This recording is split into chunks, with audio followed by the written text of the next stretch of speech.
Northridge Earthquake in 1994. On January 17, 1994, at the quiet hour of 4:31 a.m., a large earthquake shook the neighborhood of Northridge, 20 miles west-northwest of Los Angeles. The earthquake caused considerable damage to people, buildings, and roads. The surface wave magnitude is 6.8, yet the original estimate was 6.6. The shaking lasted a short but destructive 15 seconds in the epicenter area. 60 people were killed, 7,000 injured, 20,000 homeless, and more than 40,000 buildings damaged. There were several collapsed overpasses, parking structures and office buildings collapsed. Numerous apartment buildings suffered irreparable damage. Damage to wood frame apartment houses was widespread in the San Fernando Valley and Santa Monica areas. The cost of damage was estimated to be 13 to 20 billion US dollars. Epicenter took place on a previously unidentified fault now known as Pico Thrust Fault, which is close to Fru Fault and Santa Susana Fault. Earthquake occurred 9.8 miles from the San Fernando Valley, which is a transform fault between the Pacific Plate and the North American Plate. Rockslides occurred in mountain areas blocking roads and damaging property.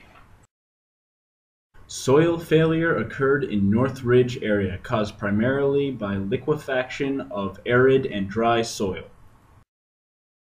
After this earthquake, stricter building code laws were passed. With stronger buildings, there would be less damage in future earthquakes, saving money and lives. In the future, people can take steps to be safer during an earthquake if they follow the 7 steps to earthquake safety. The Northridge earthquake produced the strongest ground motions ever instrumentally recorded in an urban setting in North America. The high accelerations, both vertical and horizontal, lifted structures off of their foundations and/or shifted walls laterally. Again, the difference, I think this is rather spectacular. There's the sister building, 3 stories tall, and then off to the left of your screen is the building that now is 2 stories tall. Again, 14 people are dead. The coroner's office is here.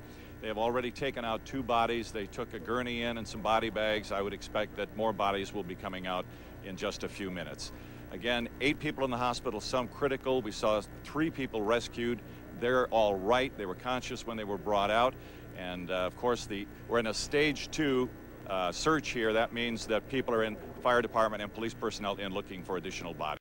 Yes, Will. When you say that this will be short-term assistance, any idea how much money this is going to cost the federal government in the short term as well as in the long term? Will you be going back to Congress seeking emergency assistance? I don't know. We've got to wait until we get some sense of how much money is involved. The most expensive thing I know about now would obviously be the 3 freeways.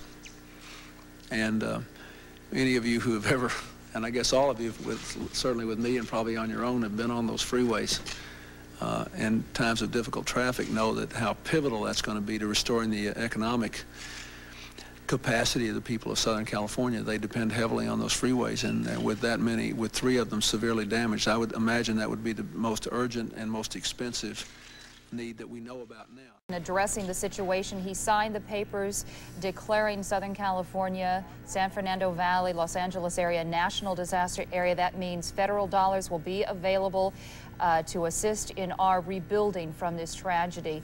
As amount of cost to the federal government, the president said it was too early to tell, but in his estimation, and as we know living here in Southern California, the greatest cost will come to repairing those 3 freeways that have collapsed, that have sustained the greatest amount of damage. That is what we depend on. It's more or less our lifeline here in this region to get around and to make our way through our lives, and that needs to be repaired as quickly as possible.